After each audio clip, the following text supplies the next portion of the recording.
I'd like to introduce Julie Swain. She is an executive director with John Maxwell on part of his leadership team. This past December, Julie was able to accompany a small team that went into Papua New Guinea. The mission that they had actually was to raise up awareness about the atrocities that are happening to the women there in Papua New Guinea. So Julie, welcome. Thank you.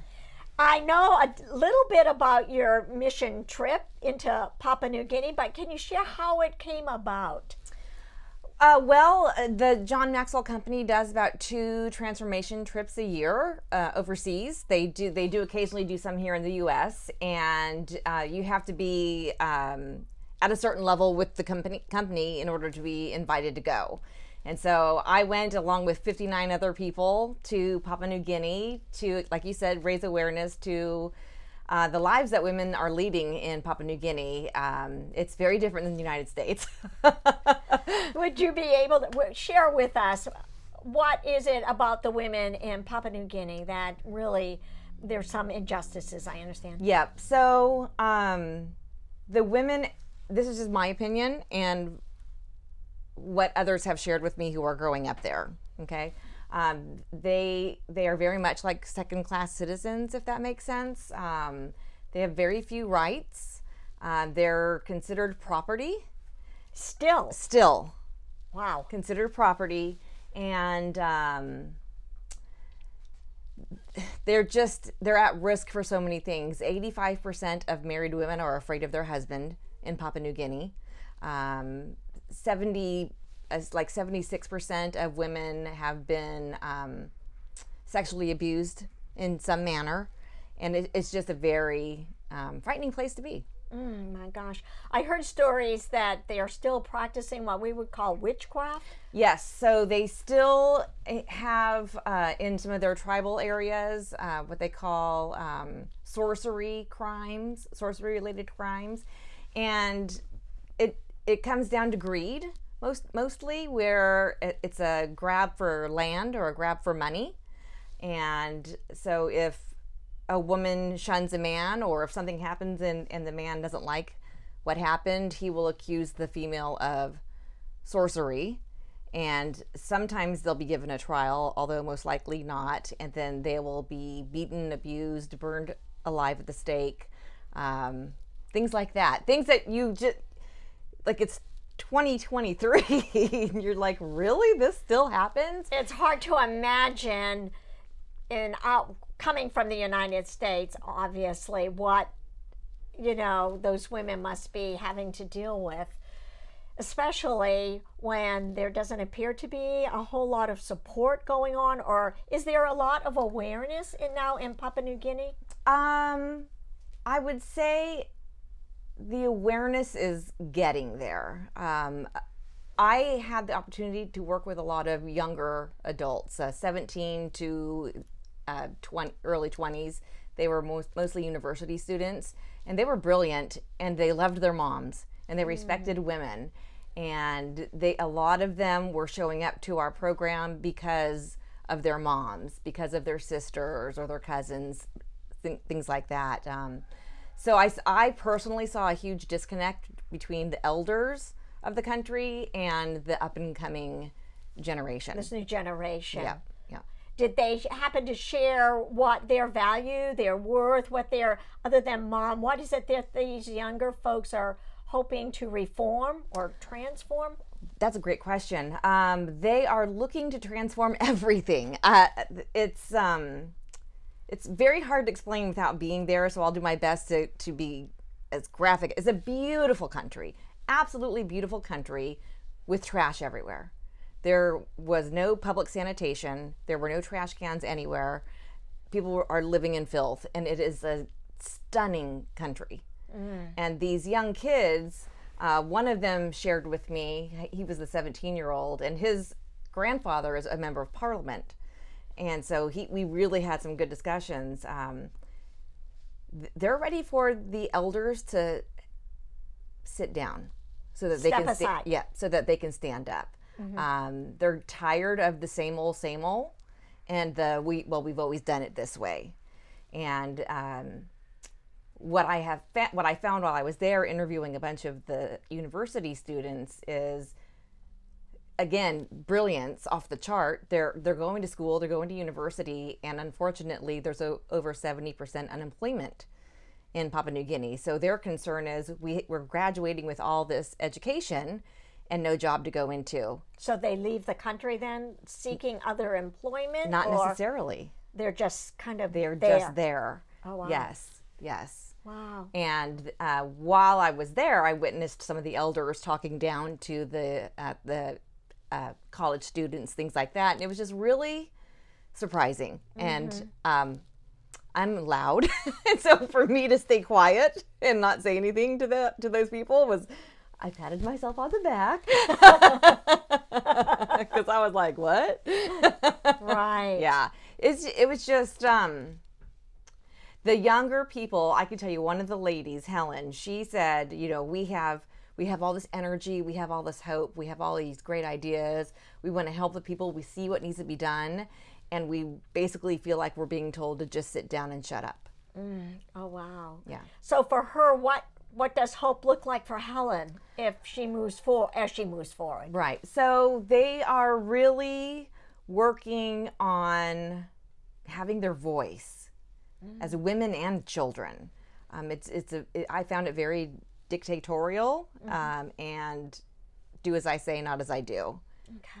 Does that make sense? Sure. Yeah. Yeah. So I'm kind of imagining in my mind, you have this young female college student who is aware of what's happening to women over there. Her voice needs to be affirmed in some way and given some authenticity and some power behind that. Yes. I know that you were invited to speak to Parliament.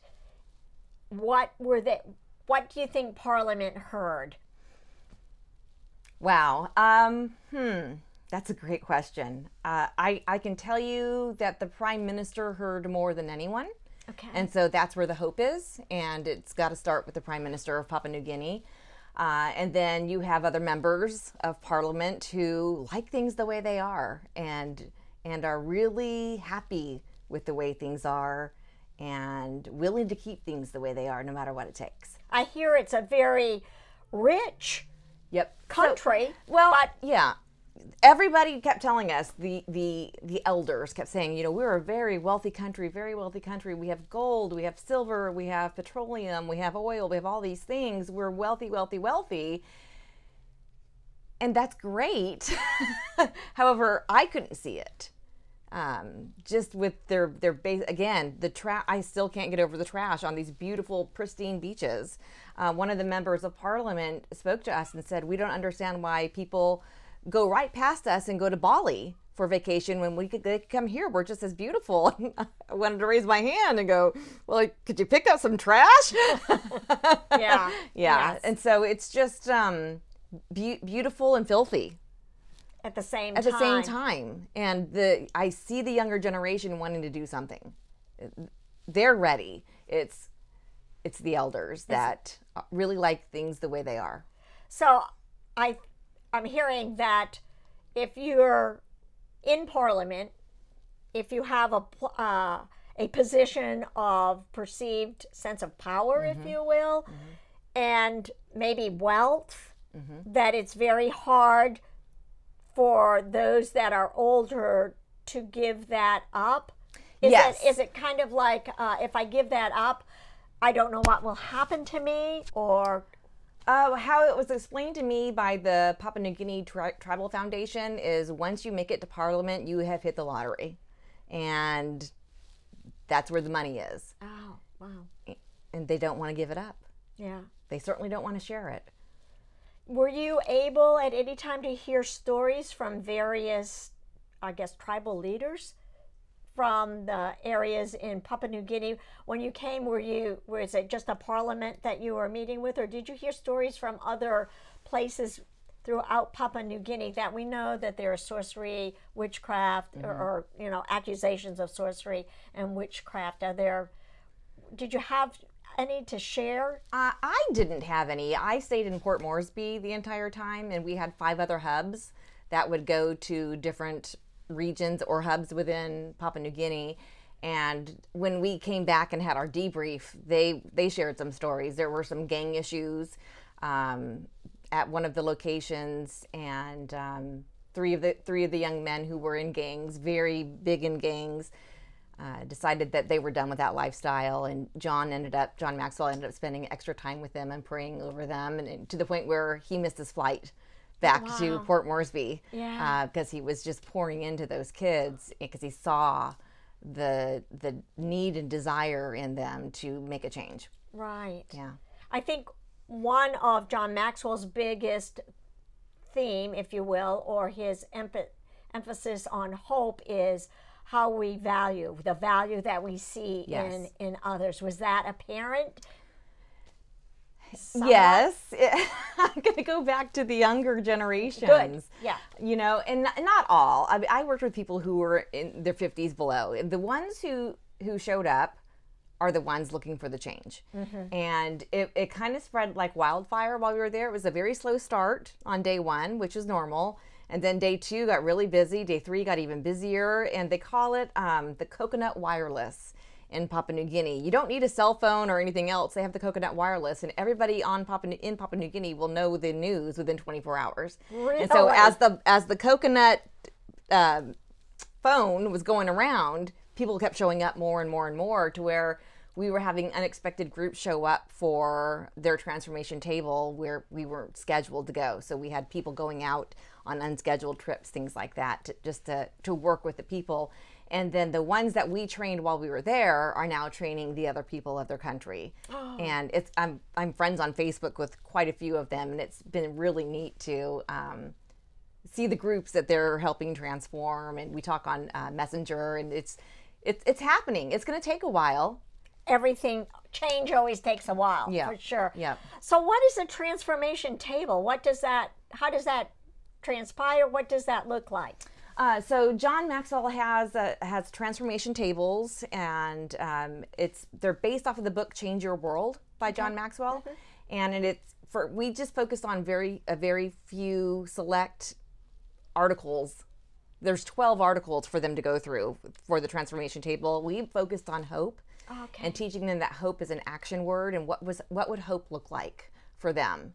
And it was amazing. In my very first group, I had a young man. He was a single dad who had 2 daughters who honestly shared he had been angry. He didn't make it to university. He didn't like his job, and he had a chip on his shoulder. And after sitting at the transformation table, he had hope for his daughters, and he wanted to be a different person for his daughters and be a better dad. And tears at every table. Mm-hmm. Yeah. And it was just them basically being given permission that the transformation table is a safe place.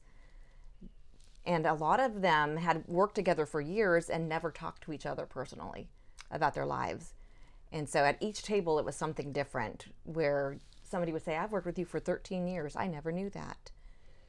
Wow. And just the tears and the hugs and the support. And I'm here for you. And let's meet once a week for coffee. Let's do this. Let's do that. You know, just really making those deep, or starting to make those human connections. Yes.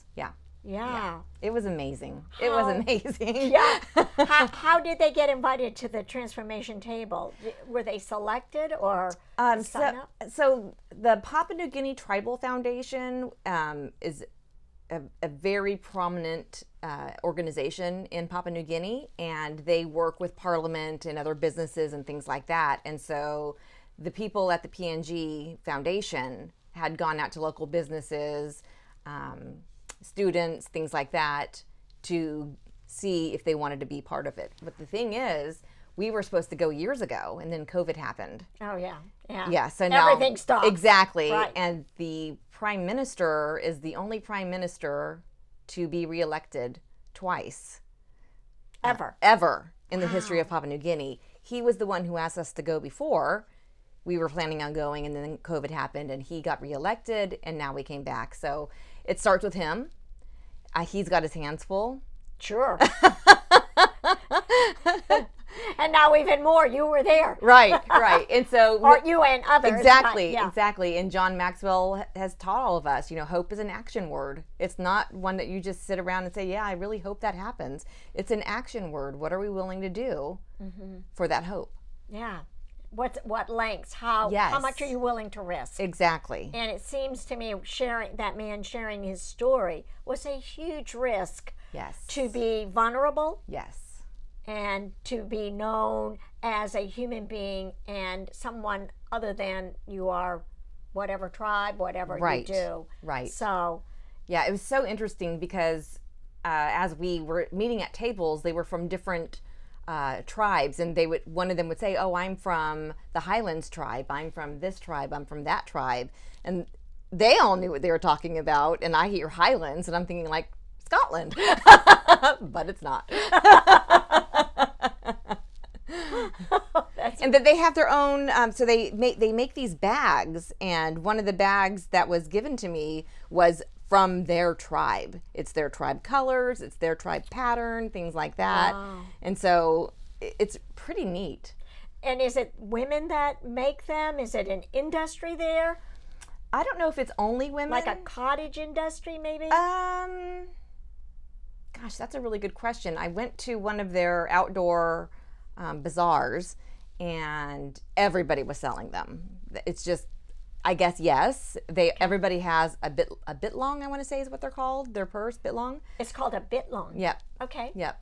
And you could buy all sorts of different sizes, colors, shapes. So yes. Now, from what I understand, it takes about 2 months to make one bag. Wow. And I bought a bag while I was there, and it was one of the larger bags for 50 kina. Is that their? Which is their money, which was like $16. Wow. For 2 months worth of work. For 2 months worth of, is it woven? Yes. Oh. Hand woven. Hand hand dyed. Yes. Oh my gosh. Yeah. That's remarkable. Yeah. So it was just interesting because a lot of people wanted to go and kind of negotiate prices with them. I couldn't negotiate. It felt so bad. I'm like, you took 2 months to make this. Here, take my money. Yeah. As you spent some time with the university students, and I know that you at the transformation table then that they discussed hope. The women there, going to the university, what are they majoring in? Are they able to go into the field that they're majoring in? That's another great question. I actually asked that question to several of the women. No. They're majoring in all sorts of different things. There are no jobs for them. I asked them about becoming teachers. I asked about their school system. And we may be going back to Papua New Guinea with the Maxwell Company to teach I-Lead to the children in school, in grade school. Their education system is a little messed up. Different, where the teachers don't show up, and there are no repercussions if the teacher just doesn't show up. And so a lot of the kids that are in the public school will show up to school and no teacher will be there, so they'll just go out and play in the streets. And then they just get into the habit of, well, I'm not going to go to school because the teacher's not going to be there anyway. And so all of the university students that I met with, their parents had put them into private school. Oh, so there are private schools. There are private schools, okay. Yes. All right. But it sounds like if you go into university and there's a major that you're majoring in, obviously, then how do they find that hope that one day maybe I can be a doctor, a lawyer, whatever that they're pursuing? I didn't see that yet. Okay, so that's that hope for moving forward. Yes. Okay, Yep. I understand that. Several of them were interested in opening up orphanages in Papua New Guinea because there is an issue with children in orphanages. There are too many kids, too many orphanages, and not enough at the same time, not enough orphanages. So I asked what it would take for a child to end up in an orphanage there in Papua New Guinea. And they said the child could either be abandoned, abused, or the mother has been forced to remarry and the new husband will not accept her children. So to the orphanage they go. Oh my gosh. Yes. Well, I was thinking the same thing, that should a female with children end up being it's being burnt at the stake. Yes. What happens to her children then? So they would just automatically go to somebody picks them up? Unless there was a family member who could take them on, they would go to the orphanage. Okay. Yeah. I'm assuming there are a lot. There were a lot of children in there were 3 orphanages just in the area that I was working in. We tried really hard to get to them, and they couldn't get us there safely. We had armed security with us the entire time, and we were not able to get to the orphanages safely, which says a lot. Yeah. It says too much, in my opinion. So what we did while we were there is we ended up at least shopping for Christmas presents for the children in orphanages. So there were about 10 of us that got together and said, we don't want to do that one little sightseeing thing. Let's go get some things for these kids, because they've lost their parents, they've lost their home, they've lost everything, and they're in an orphanage. Yeah. So when you went shopping, what type of gifts were you looking for? Oh boy. We were well, I guess is it a Christian? There are all sorts of different religions, from Muslim to Buddhism. Most of it is Christian. Oh. Yep. That's one of the Wow. things that I did learn, and different variations of Christianity, things like that. So we really just wanted to we asked the people at the orphanage, like, what do they need? And so they said, it'd be great if they got some coloring crayons, or some baby dolls, or some toy trucks and balls, and anything they can play with in a group setting. And so we went to their mall, which is not different than our mall. It's not the mall you would I'm think. not thinking it's It's like not, the International Mall nope, in Tampa. Not Okay. even close. They actually sold live pigs for slaughter there in the mall. Different. It was different. The toy stores that we went into, they were more like Dollar Tree toys. Okay. I would say very, very cheap, very poorly made. And while I was there shopping for baby dolls, I asked the worker, all they had were white baby dolls. And I see that this is the country where they're of dark skin. And I said, where are the darker skinned baby dolls, so that I can get dolls that look like them for the kids in the orphanages? And they looked at me like I had 2 heads. They said, what are you talking about? I said, the baby dolls with brown skin, black skin, any kind of different colored skin other than white. And they said, we've never seen that before. And it was shocking. Oh my goodness. Yeah. That's amazing. Right. Well, Yeah. there's an industry for the young women that are in Right. college for sure, man. There's so many opportunities. While I was there, I'm like, I really want to have a meeting with Parliament, because I want to help them put together a waste management division. It was really bothering me. It can't be that difficult. And so we asked some of the students, do you have trash pickup? No, they don't. And so we said, what happens to the trash when it's just Piled up. Well, some people take it to the dump, but the dump's 30 miles away, and this and that and the other. And so what happens is everybody just lives in Squalor. Yeah. Do they, I know this is going to sound so ignorant, but are their homes, are they well constructed? Do they have, what type of living arrangements do they have?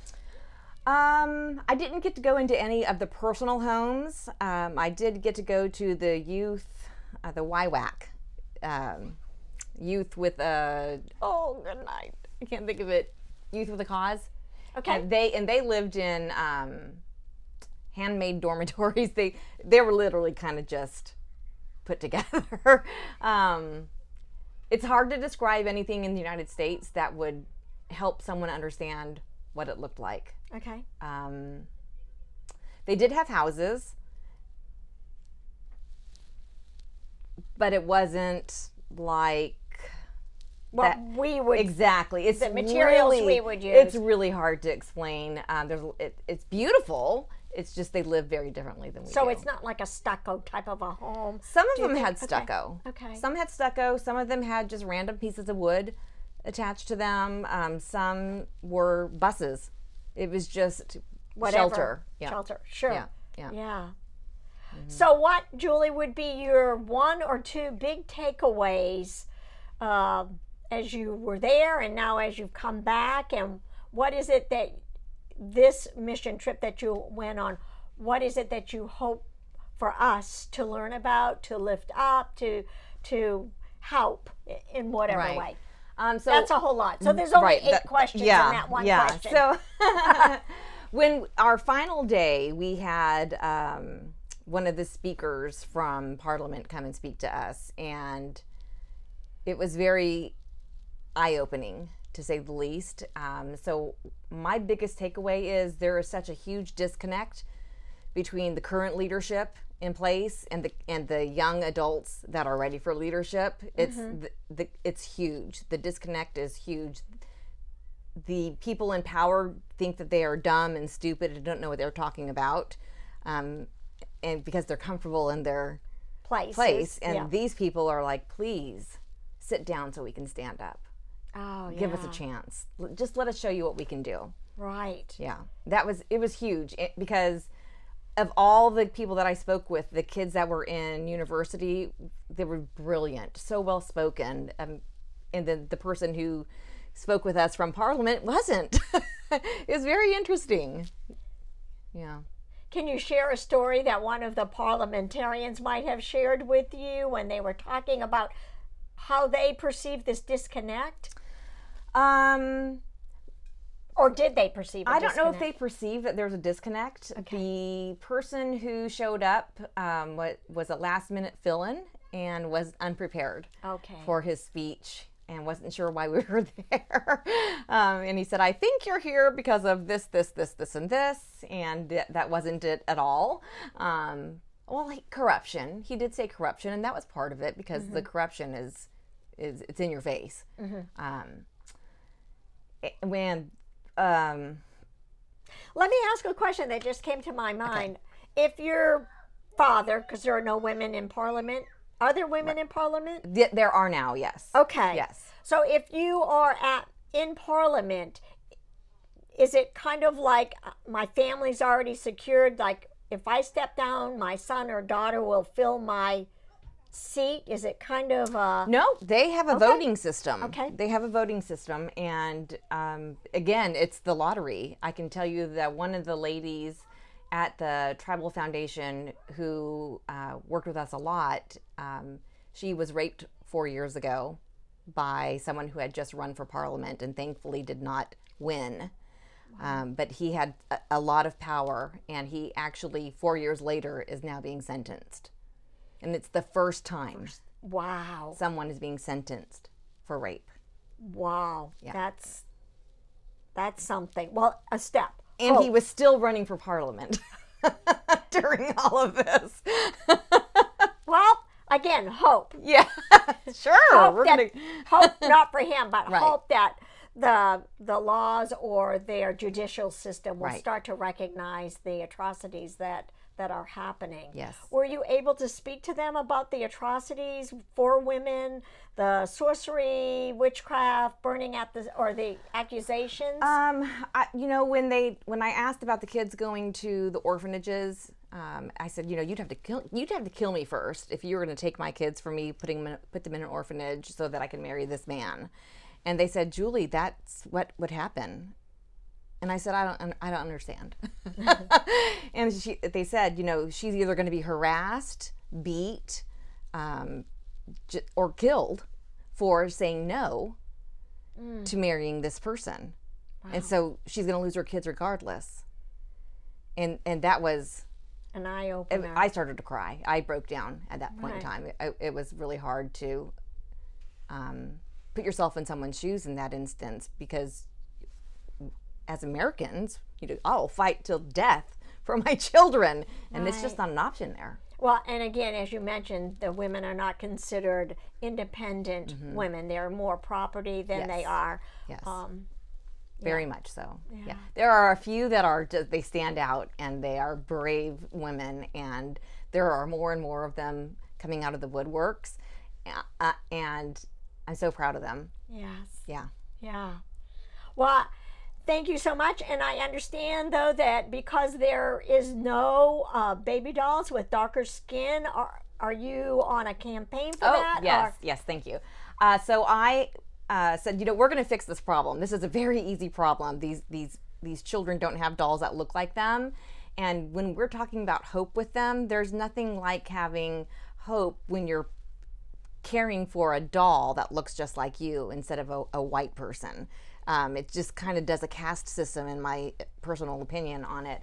And I just think it would be amazing to give those kids the hope that, oh my gosh, I have a baby that looks just like me, and I'm going to care for her or him, and I'm going to do all of these things. And it starts to teach them that there are objects that look like them that are of value, and they start to value themselves as well. So I am collecting any and all dolls that have darker skin colors that I'm going to be shipping to Papua New Guinea for the orphanages. Is there an address of somebody, or where they can drop it off? If any of you are out there or would like to participate in that, so that Julie can send these dolls with the darker skin, and you're out and about and you see some and you'd like to participate in that, you can come to the church, Presbyterian Church of Bloomingdale, right here, and drop them off, and then I can contact Julie and she can come swing by and pick them up. Yep.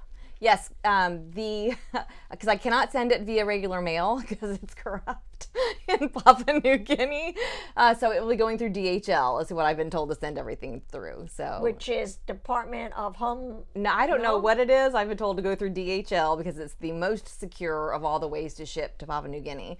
Okay. Yeah, so that we can ensure these go to the babies. And the Papua New Guinea Tribal Foundation knows that I'm sending them baby dolls for the That orphanages. was my next question. Yeah. How do we know that they're going? How would you know that the dolls are going to get to the orphanages? Right. I'm sending them directly to the Papua New Guinea Tribal Foundation in Port Moresby, and they are the ones who suggested ship them through DHL. It's the safest and will most likely get them. Okay.